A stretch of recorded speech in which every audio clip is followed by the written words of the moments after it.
Regardless of its make and model, electric cars have one massive Achilles heel that can put people off buying them altogether: the time it takes to recharge.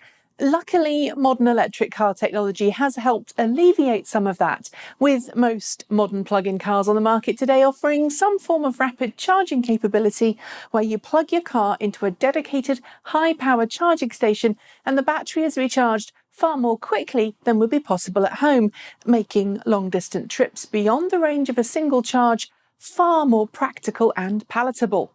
Tesla has the supercharger network for its Model S, Model X and Model 3.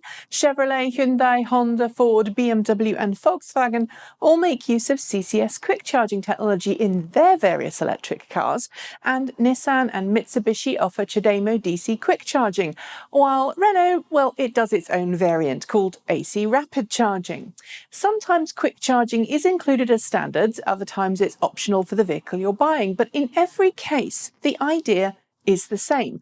It allows you to refill your car's battery pack from empty to 80% full in as short a time as possible, usually somewhere from 30 minutes to an hour, depending on the capabilities of the car and the power rating of the charging station you're using. But in the past few weeks, we've heard that the rapid charging capabilities offered by Nissan in its new 2018 Leaf may not be as rapid as perhaps you'd have hoped, due to what appears to be a decision which trades off battery charging speed in favour of longer battery life. The new Nissan Leaf with a 40 kilowatt-hour battery pack can be specified with a CHAdeMO DC quick charge port as an option on the entry-level model or as a standard fit item on more expensive versions.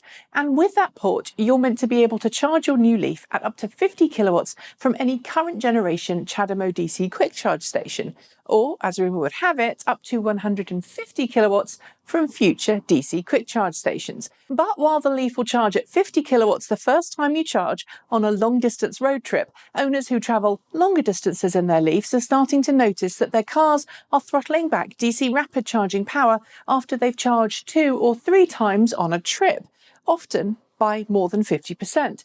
This sadly results in longer quick charge times and consequentially makes the trip itself longer.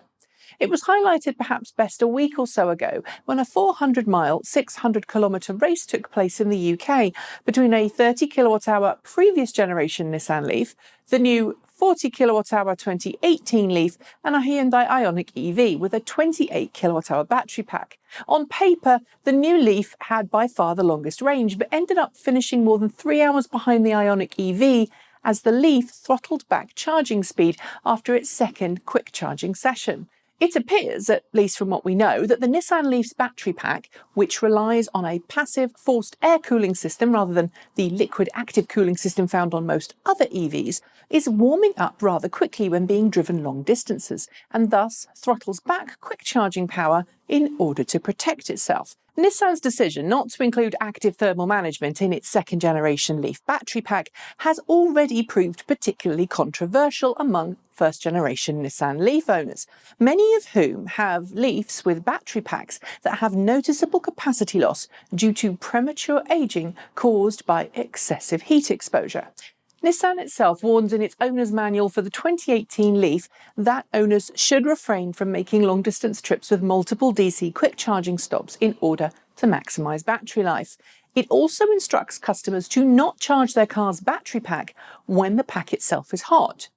Tie this in with anecdotal evidence and more scientific measurements from other bloggers and vloggers this week, and it does seem to suggest that the drop in quick charging power after 2 or 3 rapid charging stops, depending on the weather, is an attempt by Nissan to more carefully look after the battery pack in its latest generation Leaf compared to its predecessor. That should lead to less battery wear and thus less battery warranty claims for Nissan.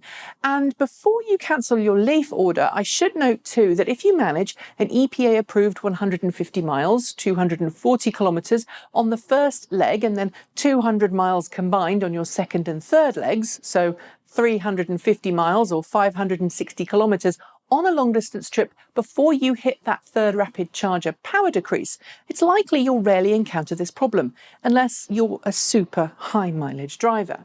Nevertheless, it seems that Nissan's decision not to include active thermal management could cost it customers and its reputation, something that would jeopardise its position at the top of the affordable electric car segment. And that's a shame. Rumour has it Nissan will be using active thermal management for the 60 kilowatt-hour Leaf being planned for launch later this year. But unless you're really keen on the car and live in a cooler place, I'd have to admit I'd wait for that particular model. We've reached out to Nissan for an official statement on the issue, and as so, when I have it, I'll make sure to give you an update on this channel. In the meantime, though, I'd love to hear from all you 2018 Leaf owners. Have you encountered the problem? Is it causing worry, or is it something that's so unlikely to occur that you're happy to live with it? As always, let me know in the comments below. That's it. Thanks for joining me. See you next time.